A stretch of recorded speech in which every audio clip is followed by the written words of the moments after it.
story. Sarah Lewis. Thank you, Ms. Lewis. Ms. Lobato, your testimony, please. I'm going to ask you to turn on that mic and pull it a little closer to your person there. Okay.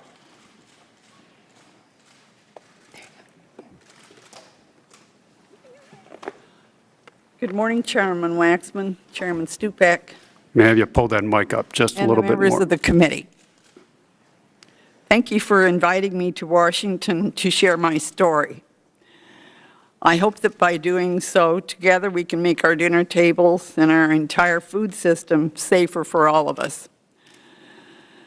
My name is Carol Lobato. I live in Littleton, Colorado. I'm 77 years old, and today have been married to my husband for 54 years. We are retired and blessed with 4 children and grandchildren. Ed is a World War II veteran and was awarded the Bronze Star and Purple Heart for his services in Okinawa.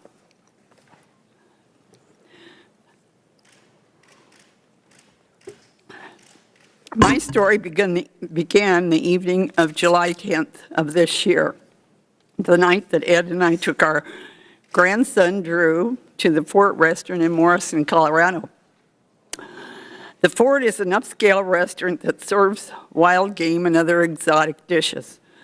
The Fort was the restaurant that hosted President Clinton and the other world leaders for the Summit of the Eight dinner in 1997. One of the items that we ordered that night was an appetizer of rattlesnake cake. All of us tasted the dish, and none of us particularly liked it. The next afternoon, I felt very sick. At the beginning, I started to shake and experienced chills. Then came waves of vomiting and explosive diarrhea.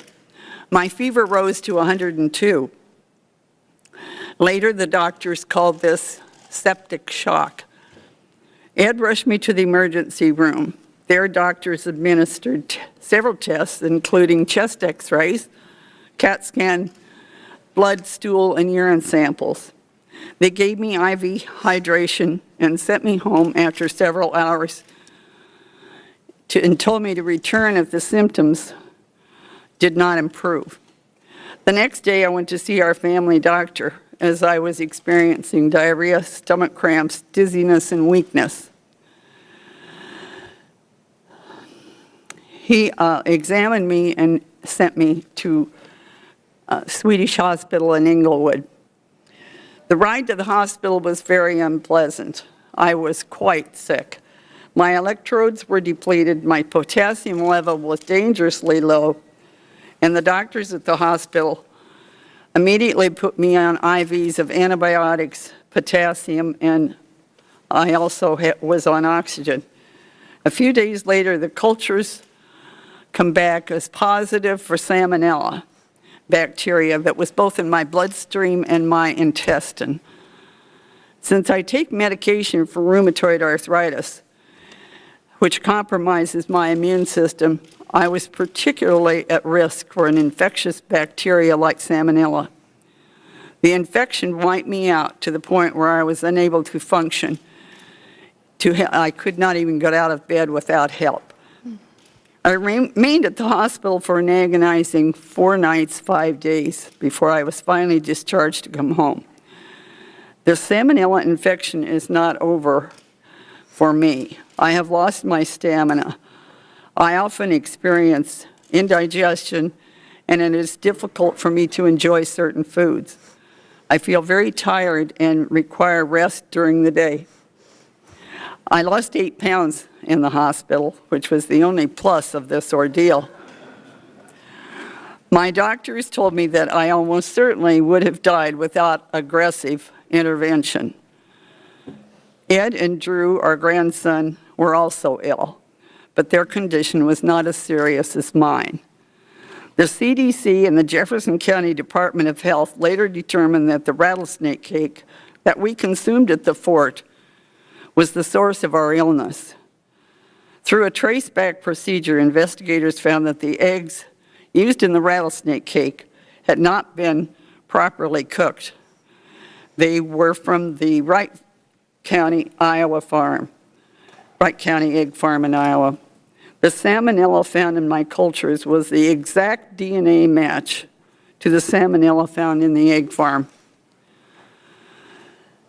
The CDC has recently published reports that at least 1,500 others in the country have also suffered from the identical strain of salmonella found in the contaminated eggs from the Wright County eggs in the Hillendale farms.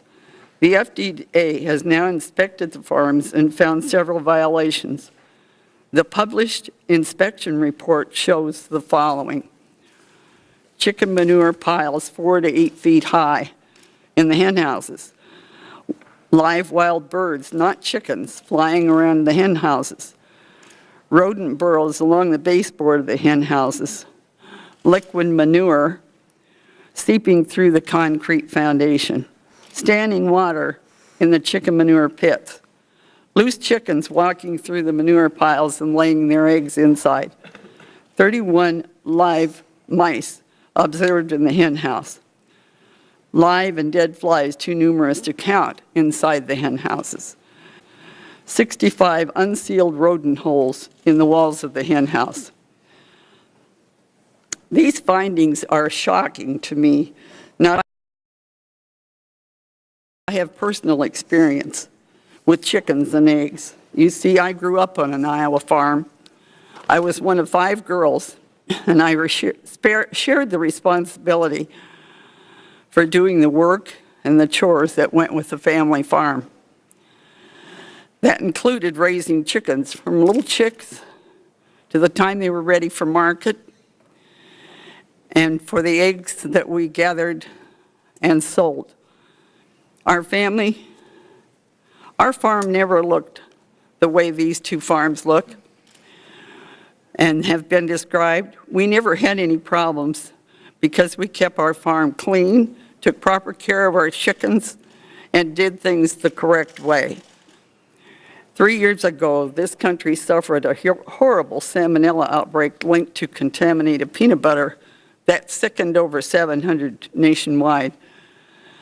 Last year, this country was struck by another peanut butter salmonella outbreak that sickened 700, killing 9, tragically. Both times, survivors like me come before this committee asking for help. But this time, I am the one asking for you on behalf of myself and my family and 1,500 others who were sickened. Please make our food supply safer. Pass legislation that provides funding and more inspectors so that these companies keep us safe.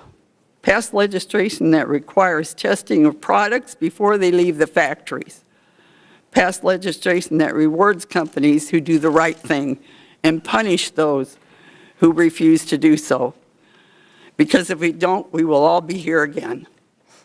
Thank you. Respectfully, Carol Lobato. Thank you, and thank you both for your testimony. Thank you for coming here to Washington, D.C., traveling here with your families. And I deeply regret that you've suffered as part of this massive outbreak of salmonella, but your testimony has really helped us telling members of Congress your story, but also the American people, and it'll help us, and hopefully we can move the legislation that you heard so much about this morning, I should say the afternoon. Let me ask you a couple questions, if I may. Sure. In the binder in front of you there's a tab number 16. Mr. Waxman and I showed photographs that were taken by federal public health officials in the course of their inspections of the egg facilities. And Ms. Lobato, you sort of mentioned them in your testimony as you've had some experience with farms and that. When you look at these photos, what goes through your mind about the conditions of these farms? Ms. Lobato? Just a deplorable situation here. Filth. You know, Ms. Lobato, you said in your testimony, you said maybe we should consider rewarding companies for doing things right so we don't have these food outbreaks. Isn't the fact that a consumer would put confidence in, let's say, a Wright farm or Hillendale farm, isn't that enough reward? We shouldn't have to reward people to produce, in this case, eggs in a proper sanitary, safe condition, should we? They should be safe. And They without should all be reward? safe, Okay. coming from the farm. Okay. Ms. Lewis, anything you want to add on the photographs or anything? It's appalling to me. Like I said, my family owns a retail shop, and when I show pictures to people of our facility, they're amazed at how clean it is and how we give tours of the whole place, and we're not afraid to show people around. We don't have anything that is appalling as this.